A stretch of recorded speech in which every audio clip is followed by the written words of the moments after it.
এখন আপনাদের পাঠ করে শোনাচ্ছি সুকান্ত ভট্টাচার্যের কবিতা বৈশম্পায়ন।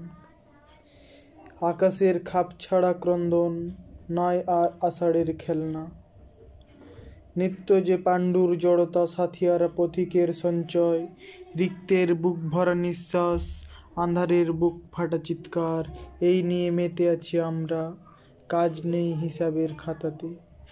মিলালো দিনের কোনো ছায়াতে, পিপাসায় আর কুল পায় না, হারানো স্মৃতির মৃদুগন্ধে প্রাণ কভু হয় নাকো চঞ্চল।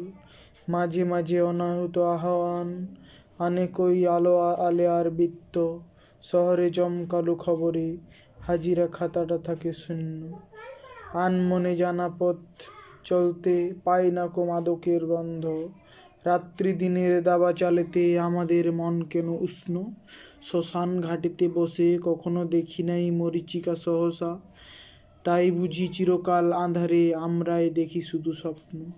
বারবার কায়াহীন ছায়ারে ধরে চুনো বাহু পাশে জড়িয়ে, তাই আজ গৈরিক মাটিতে রঙিন বসন করি শুদ্ধ।